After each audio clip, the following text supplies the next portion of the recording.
And I think even though the double claw shot seems like a very simple addition, it's a fairly unique weapon, a fairly cool weapon.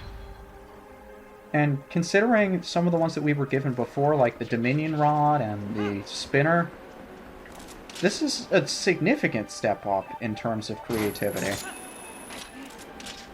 So let's just loop our way around here, see if we can go claw shot hopping. Remember how to do this, because there's a minigame we're going to have to go through that's very similar to this, and it's also very annoying. Is there a switch above us that we can use to open the door? It's all the way up there. We can actually reach it? Holy crap. I don't want to get blown away, though. Well, that opens up a door that I suppose we're supposed to go through. Let's see, are there any more doors we have to open, though? There's a switch above us, too, if I'm not mistaken. I'd like to open everything up, even though I don't think we need to. Pretty sure we don't. I like how the Ukas stick to the walls, too. That's fairly interesting. I hope there's floor underneath me, because I got nowhere to go.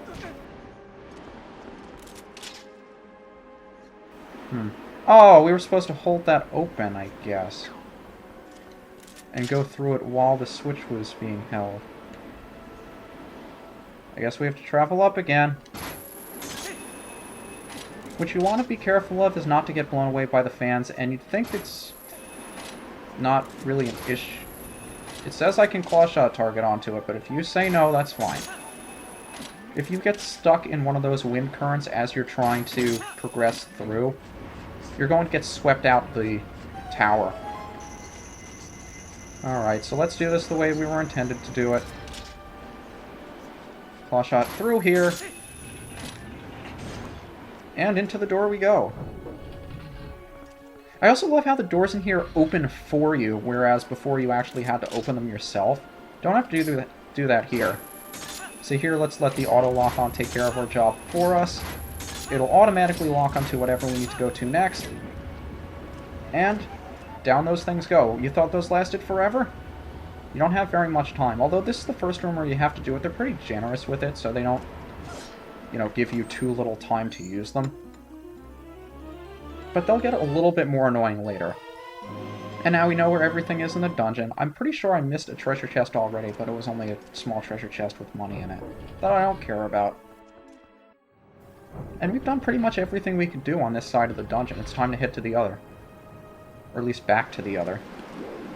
How are we going to get there from here, you ask? What? You don't ask that?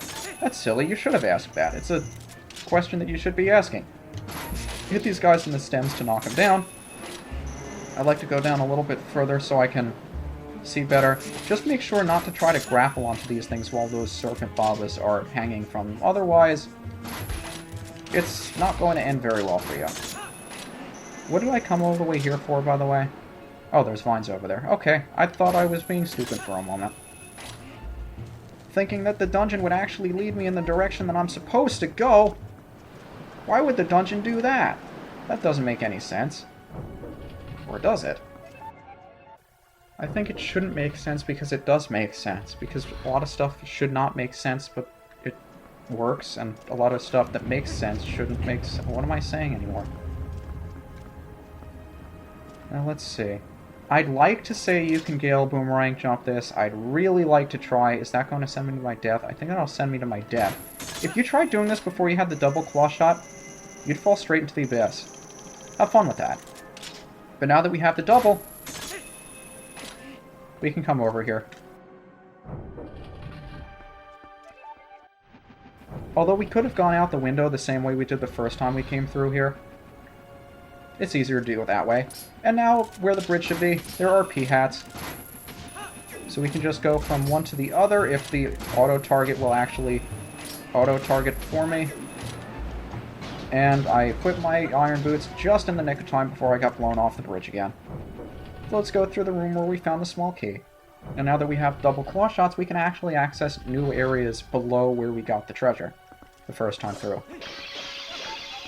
But this is what I like so much about the double claw shots. It's not anything overly complicated or... Oh, there's ground there. Or, gimmicky. It's just a little accessory that's building onto something that you've already done, only it's opening up so many other areas for you that you weren't able to access before. So let's see here. Can we just drop down from here? I think we can. There we go. And there should be... This is where things start getting fun, because there is no floor. Oh, it's just like that area, the passageway in the SS Anubis, where there wasn't any floor and you had to use the jetpack to get from place to place. I don't know what it is about areas like that where there isn't any floor, but it's just the visual confusion of it all, the fact that you've never done something like this before. Oh wow, that's a lot of shoes. Well, I guess there's a red potion if you want one. But once again, I have everything I need, I don't want to bother with it. So let's continue making our way up. Is there a target conveniently near me? Can't reach that one. I'm pretty sure we can't. Am I too high up to be able to see anything from here? Let's try that again.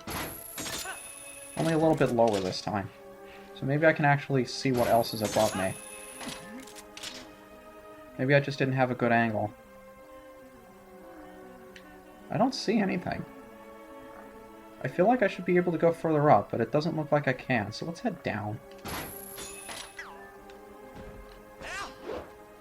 I still take damage when I do that. That's silly. You're silly, game. You're very silly. Oh, you guys, of course. How could I forget about you? Is there any way I can get to you without... Come on. Knock him down. There we go. For some reason, I didn't think I could get here first. So let's use the second clawshot to open up the switch. Turn around. And I'd very much like to pause, but I can't. The #1 way to reduce interruptions in a Let's Play? Turn the ringer off, put it on vibrate. So let's continue heading our way up. Heading our way up! See, this is why I'm never content with most of the time I do commentary. I sound like a complete idiot. And I don't know what to follow that up with. I mean, I'm not trying to sugarcoat it. I'm not trying to say, maybe you don't sound like as much of an idiot as you really do, or you don't sound as much of an idiot as you think you sound. And I have to say, most of the time when I watch this stuff back, I don't sound as stupid as I thought I did when I was actually commentating, but you know what? I still think I sound like an idiot, and I don't care what any of you say. I've always thought my writing was a lot more, Did you come back? I thought I killed you! I know my writing is a lot more impressive than, my speech. But it's not like I'm going to hand-write for you a Let's Play to watch. I mean, I know there are, what do they call those things? Text LPs. Yeah, not as entertaining, is it? Oh, and you guys are here too, aren't you? I want to get rid of the serpent bobbers first. Otherwise, this guy's going to keep knocking me off. Making me look silly. Oh well. As long as these guys don't, like, kill me or something.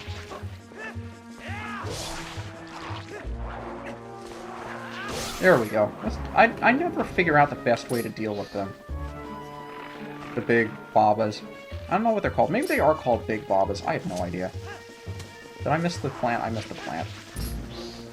And you I'll kill as long as I'm here. Bye-bye, Case. Oh yeah, there are more serpent bobbas, of course. Because this area loves serpent bobbas for some reason.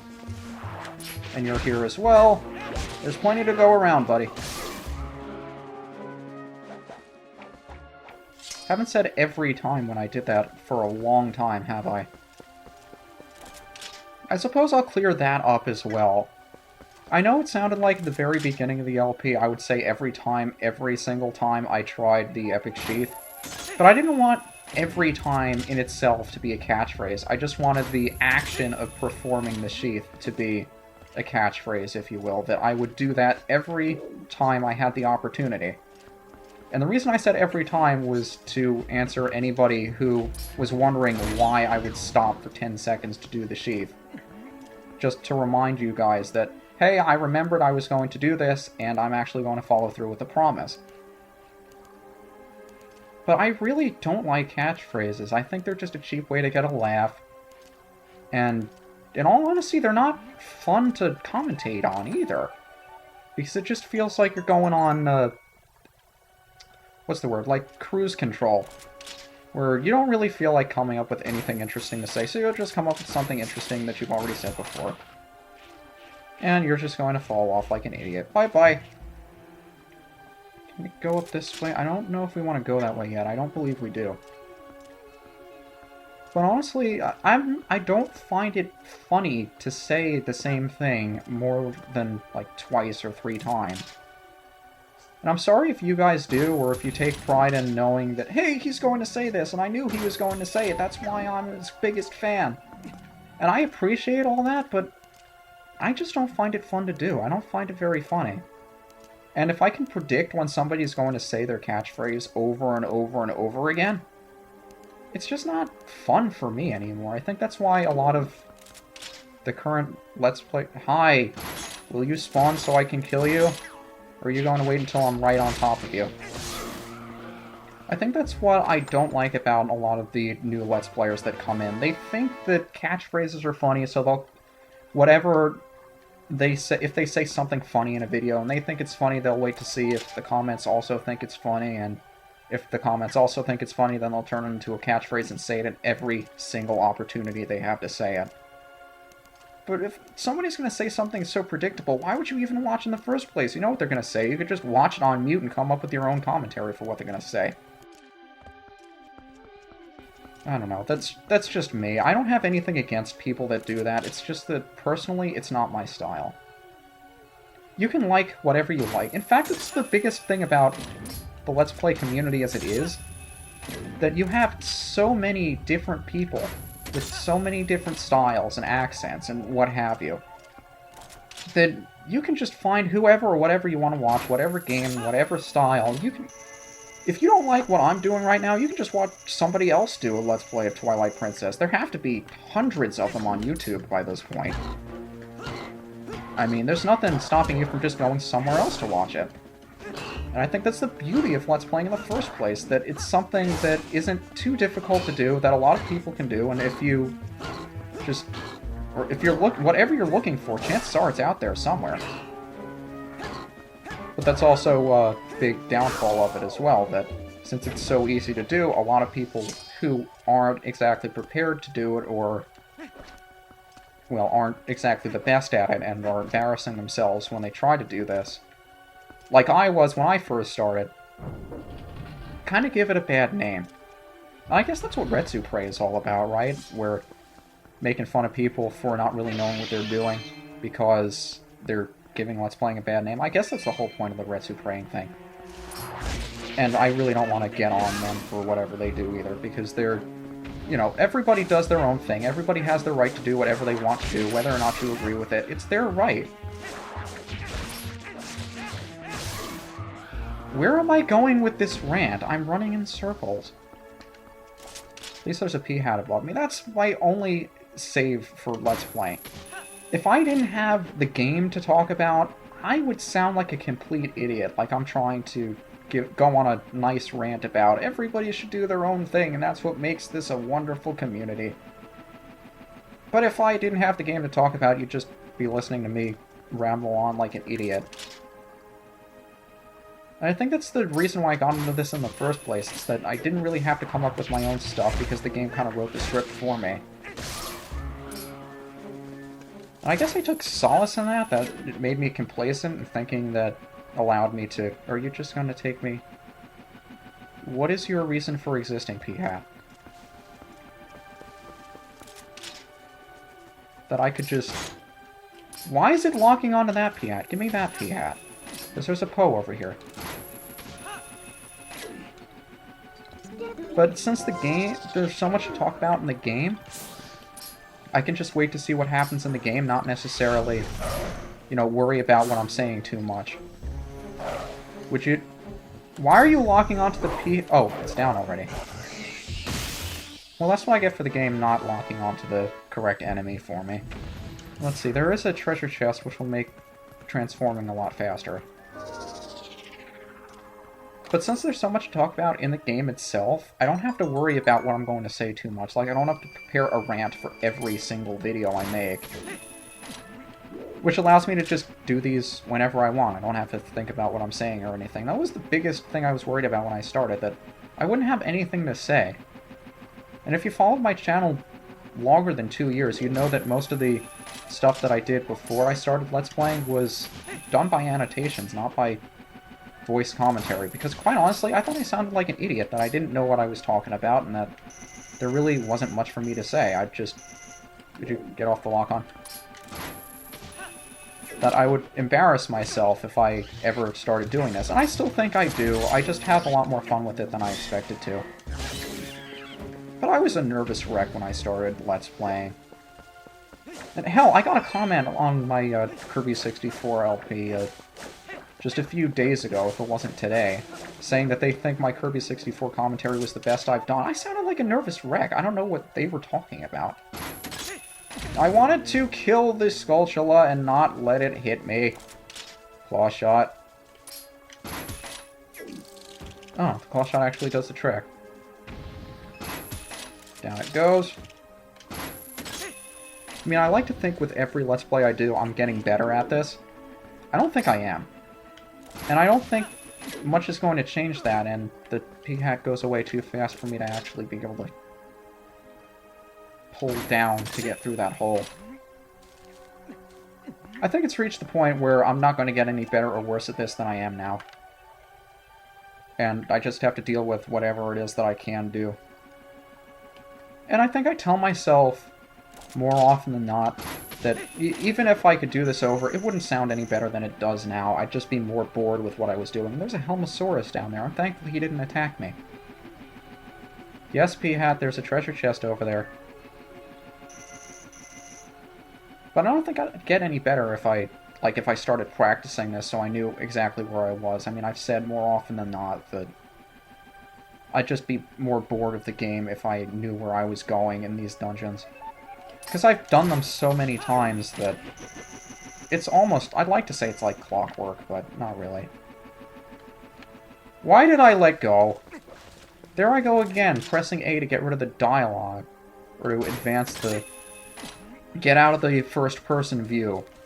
And in doing so, I let go, or I talk to someone. And it just makes things take longer.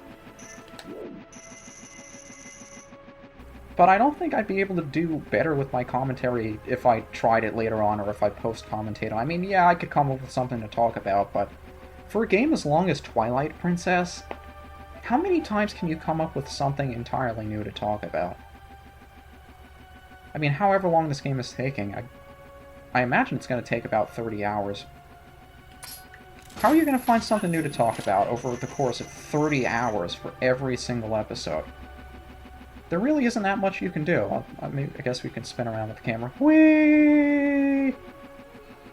I want to make sure we can get through the crack, though. Always better to go a little bit lower than you think you have to. Okay, now we can spin around like crazy. Whee! It's so much fun to get dizzy. It's been way too long since I've gone on one of those rolly chairs and just spun around in circles like a madman. I don't care how old you are, whenever you have a rolly chair, you're tempted to do that. And fun fact, angular momentum. If you have your legs stretched out and pull them in, you'll actually spin around faster. Now this is the point, and one of the very few points in the game where I actually have to switch from lock to, what is it, hold the switch. Well, actually I didn't have to there, that's actually nice. Why'd you get in the way, Cargo Rock? You paid for it. So let's get out of here and go through the door, please. Link, don't roll into it. Use your noggin, not your head. Or is it use your brain, not your head? I don't know where I was going with that. What was I saying before? Who are you? What are you doing here? Get off my lawn! Second heart piece of the dungeon. Only 3 left. 2 2 are in the next dungeon, and let me think about where the last one is. Oh, I remember where it is. It's in Hyrule Field, where we got one of our first heart pieces, which is pretty ironic, I guess. Be sure to pick that up soon. But yeah, this is one of the points where switch and hold lock-on kind of matters. But now we've made it to the Eastern Tower again?